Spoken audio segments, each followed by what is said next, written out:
అపోస్తలుల కార్యములు 14వ అధ్యాయము.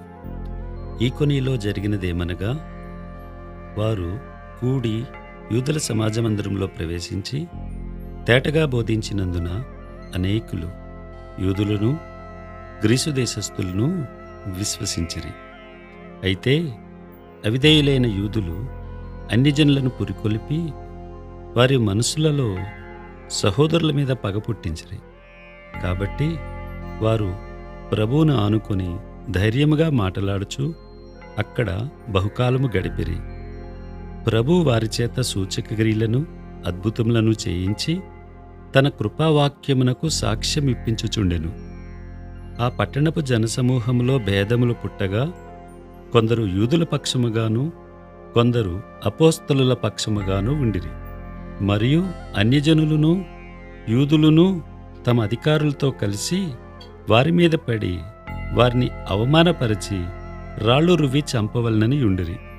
వారా సంగతి తెలుసుకుని లుకయోనియాలోని పట్టణములకు లుస్త్రకును దెర్బేకును చుట్టుపట్లనున్న ప్రదేశమునకును పారిపోయి అక్కడ సువార్త ప్రకటించుచుండిరి. లుస్త్రలో బలహీన పాదముల గల ఒకడుండెను. అతడు పుట్టింది మొదలుకొని కుంటివాడై ఎన్నడనూ నడవలేక కూర్చునియుండువాడు. అతడు పౌలు మాట్లాడుట వినెను. పౌలు అతని వైపు తేరిచూచి స్వస్థత పొందుటకు అతనికి విశ్వాసముండినని గ్రహించి, నీ పాదములు మోపి సరిగా నిలువమని బిగ్గరగా చెప్పినప్పుడు అతడు గంతులు వేసి నడవసాగెను.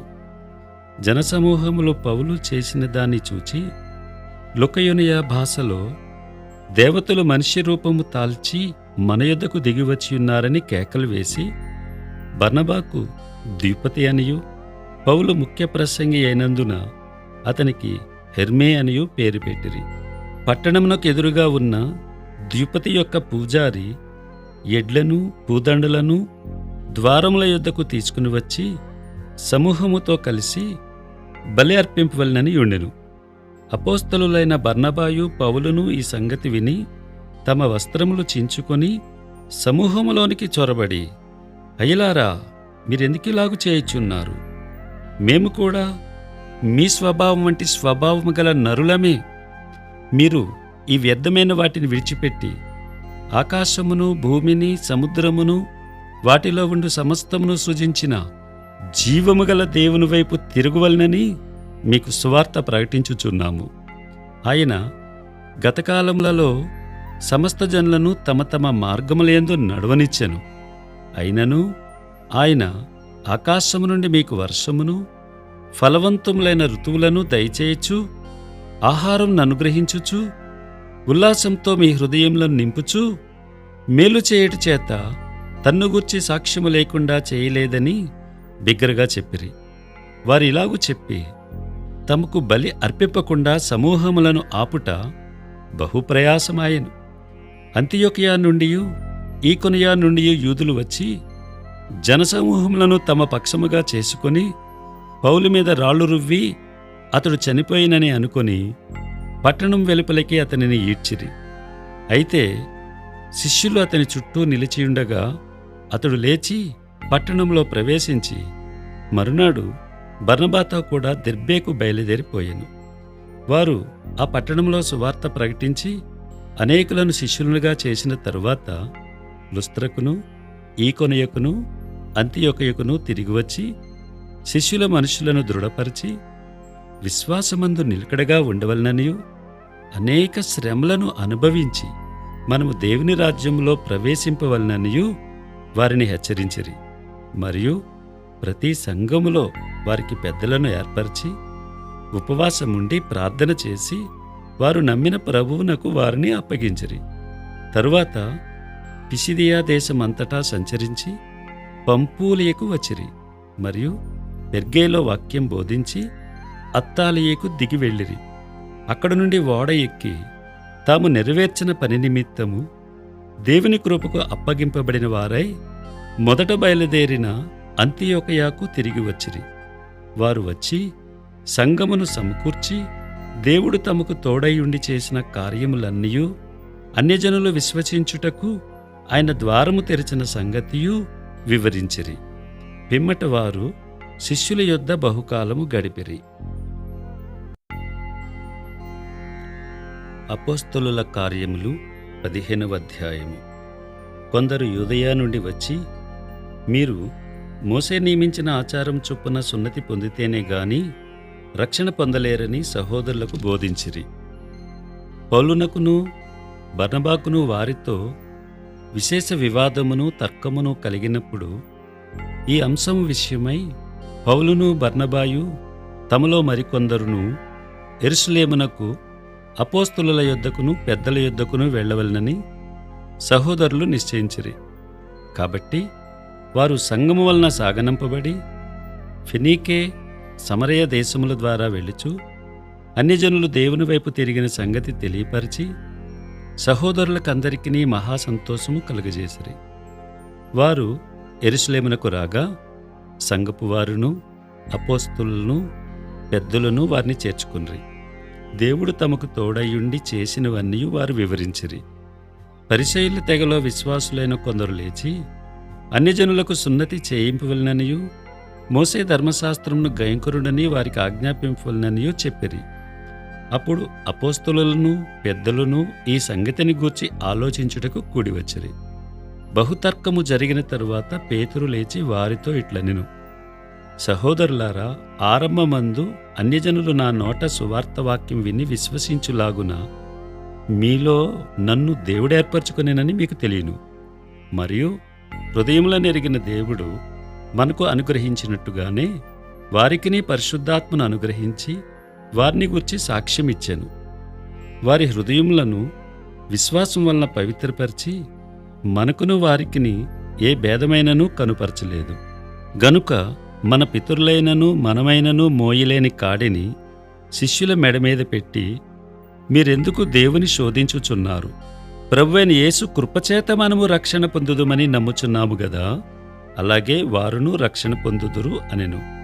అంతటా ఆ సమూహమంతయు ఊరకుండి బర్నబాయు పౌలును తమ ద్వారా దేవుడు అన్యజనుల్లో చేసిన సూచక్రియలను అద్భుతములను వివరించగా ఆలకించెను. వారు చాలించిన తరువాత యాకోబు ఇట్లనెను, సహోదరులారా, నా మాట ఆలకించుడి.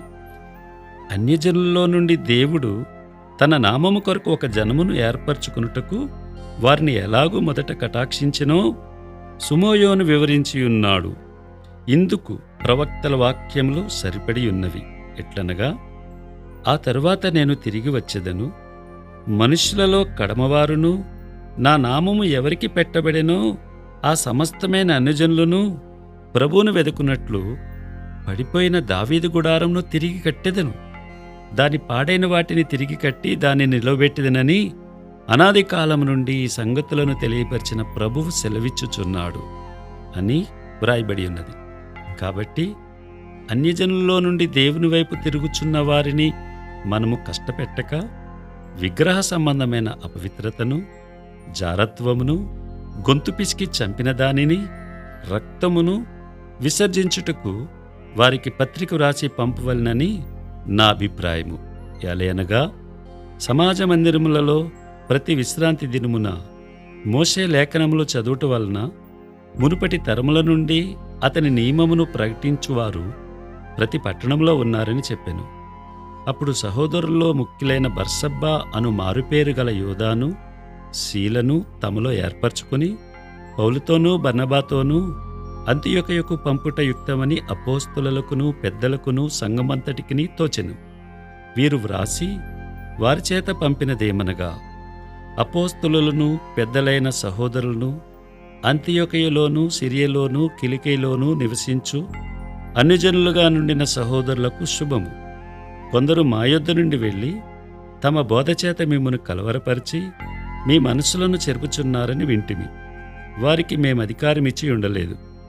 గనుక మనుషులను ఏర్పరిచి మన ప్రభువైన యేసుక్రీస్తు పేరు కొరకు తమ్మును తాము అప్పగించుకునిన బర్నబా, పౌలు అన్న మా ప్రియులతో కూడా మీ యొద్దకు పంపుట యుక్తమని మాకందరికీ ఏకాభిప్రాయం కలిగెను. కాగా యూదాను శీలను పంపియున్నాము.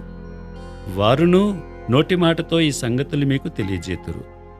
విగ్రహములకు అర్పించిన వాటిని, రక్తమును, గొంతు పిసికి చంపిన దానిని జారత్వమును విసర్జింపవలెను.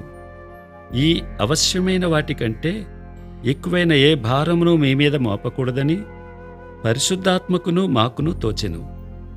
వీటికి దూరముగా ఉండుటకు జాగ్రత్త పడితిరా, అది మీకు మేలు, మీకు క్షేమము కలుగునుగాక. అంతటి వారు సెలవు పుచ్చుకుని అంతియొకయుకు వచ్చి శిష్యులను సమకూర్చి ఆ పత్రిక ఇచ్చిరి. వారు దానిని చదువుకుని అందువలన ఆదరణ పొంది సంతోషించరి. మరియు యూదాయు శీలయు కూడా ప్రవక్తలై ఉండినందున పెక్కు మాటలతో సహోదరులను ఆదరించి స్థిరపరచిరి. వారు అక్కడ కొంతకాలము గడిపి సహోదరుల యొద్ద నుండి తమ్మును పంపిన వారి యొద్దకు వెళ్ళుటకు సమాధానంతో సెలవు పుచ్చుకునిరి. అయితే పౌలును బర్నబాయు అంతియొకయులో నిలిచి ఇంకా అనేకులతో కూడా ప్రభువాక్యం బోధించుచు ప్రకటించుచు నుండిరి. కొన్ని దినములైన తరువాత ఏ ఏ పట్టణములలో ప్రభువాక్యము ప్రచురపరిచితిమో ఆయా ప్రతి పట్టణములో ఉన్న సహోదరుల యొద్దకు తిరిగి వెళ్ళి వారెలాగున్నారో మనము చూతమని పౌలు బర్నబాతో అనెను. అప్పుడు మార్కు అను మారుపేరు గల యోహానును వెంటబెట్టుకుని పోవుటకు బర్నబా ఇష్టపడెను. అయితే పౌలు పంపులీలో పని కొరకు తమతో కూడా రాక తమ్మును విడిచిన వానిని వెంటబెట్టుకుని పోవుట యుక్తము కాదని తలంచెను. వారిలో తీవ్రమైన వాదము కలిగినందున వారు ఒకనిని ఒక్కడు విడిచి వేరైపోయిరి. బర్నబా మార్కును వెంటబెట్టుకుని ఓడ ఎక్కి కుప్రకు వెళ్ళెను. పౌలు శీలను ఏర్పరచుకుని సహోదరుల చేత ప్రభువు కృపకు అప్పగింపబడిన వాడై బయలుదేరి సంఘములను స్థిరపరచుచు సిరియా కిలికియా దేశముల ద్వారా సంచారము చేయుచుండెను.